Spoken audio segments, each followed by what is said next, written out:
మిథున రాశి గురించి అంటే ఈ సంవత్సరంలో మిథున రాశి వారికి ఎలా ఉండబోతుంది, వాళ్ళు చేసుకోవాల్సిన పరిహారాలు ఏంటి తెలియజేయండి అమ్మా.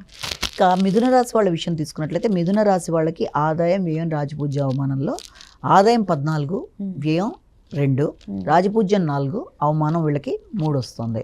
కాబట్టి ఈ సంవత్సరం ఈ మిథున రాశి వాళ్ళ విషయం కనుక మనం తీసుకున్నట్లయితే ఈ మిథున రాశి వాళ్ళకి ముఖ్యంగా గురుబలాన్ని ప్రధానంగా తీసుకుంటే మే దాకా ఉన్న సమయంలో వీళ్ళకి గురుబలం వల్ల కొంత ఖర్చులు అనేవి అధికంగా కనబడుతున్నాయి. ప్రయాణాలకి అధికమైన అవకాశాలు లాంటివి కనబడుతూ, దాంతోపాటుగా ఎక్కడన్నా పెట్టుబడులు పెట్టడానికి కూడా ప్రయత్నాలు చేయడానికి, స్థాన చలనాలకి మార్పుల కొరకు చేసే ప్రయత్నాలు లాంటి వాటికి మొదలైన వాటికి ఆస్కారం అనేది ఒకటి మనం చెప్పొచ్చు. అలాగే దాంతోపాటుగా ఇంకోటి ఏంటంటే విద్యార్థులకు విద్యా సంబంధమైన విషయాల మీద కొంత దృష్టిని కేటాయించుకోవాలి.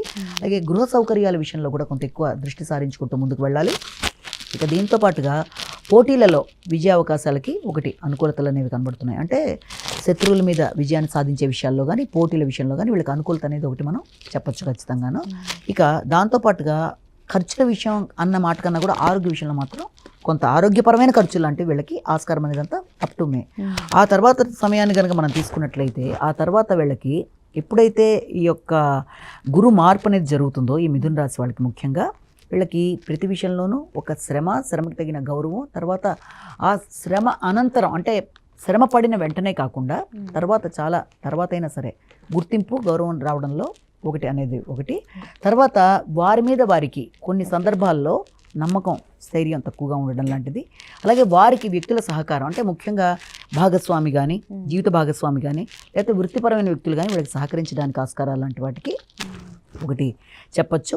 అయితే ప్రధానంగా సంతానార్థుల విషయం తీసుకున్నా, లేకపోతే ఆలోచనలు కానీ ఇది కొంత ఆశించిన స్థాయిలో ఉండడం అనేది కొంత తక్కువ. అంటే సంతానం కోసం ఆలోచించిన అది. అలాగే భాగస్వామి వ్యవహారాల్లో కూడా కొంత ఎప్పుడు కూడా ప్రెషర్ అనేది వీళ్ళకి ఎలా ఉంటుందంటే ఈ సంవత్సరంలో అటు వృత్తికి సంబంధించిన విషయాలలోనూ, ఇటు జీవిత భాగస్వామికి సంబంధించిన విషయాల్లోనూ, ఈ రెండిట్లోనూ వీళ్ళకి వృత్తికి సంబంధించి వీటన్నిటిలో వీళ్ళకి ఎలా అయిపోతుందంటే కొంత అస్వతంత్రత అనేది ఒకటి ఏర్పడుతుంది. అంటే ఈ రెండు విషయాలు వీళ్ళకి స్వతంత్రత అనేది ఉండదు. వాళ్ళు చేసే వృత్తిలో కానీ, వాళ్ళ యొక్క జీవిత భాగస్వాములు అంటే కొంత వీళ్ళ మీద ఇతరుల యొక్క ప్రభావం అనుకోవచ్చు, డామినేషన్ అనేది అధికంగా ఉంటుందని చెప్పొచ్చు. ఇక దాంతోపాటుగా ఈ శని యొక్క ప్రభావం, శని భగవానుడి ప్రభావాన్ని కూడా తీసుకున్నట్లయితే ఈ సంవత్సరం వృత్తి విషయంలో వీళ్ళకి చాలా ప్రెషర్స్ అనేవి చాలా పెరుగుతాయి. నూతన బాధ్యతలు, వృత్తిలో రావాల్సిన విషయాల్లో కూడా ఆలస్యాలు, ఆటంకాలు రావడం, లేకపోతే సమయానికి పనిని నిర్వహించకపోవడం వల్ల కూడా వృత్తిలో పై అధికారుల వల్ల కూడా వీళ్ళకి కొన్ని రకాలైన ఇబ్బందులు, అంటే ఇన్ టైంలో పని కంప్లీట్ చేసి ఇవ్వలేదు కదా నువ్వు అనే మాట వచ్చే అవకాశాలు లాంటివి ఏర్పడడం, దానివల్ల వీళ్ళకి కొంత మానసిక ఘర్షణ అనేది అధికంగా ఉంటుంది. కనుక ఎప్పుడు పనులు అప్పుడే చేసుకుంటూ ముందుకు వెళ్ళిపోయినట్లయితే ఆ ఘర్షణని అధిగమించే ప్రయత్నాలు లాంటివి ఒకటి మనం తెలుసుకోవచ్చు. అలాగే ఇంకొకటి ఏంటంటే ఇతరుల యొక్క మోసాలకు అవకాశం ఉన్నా కూడా దాన్ని వీళ్ళు అధిగమించగలుగుతారు.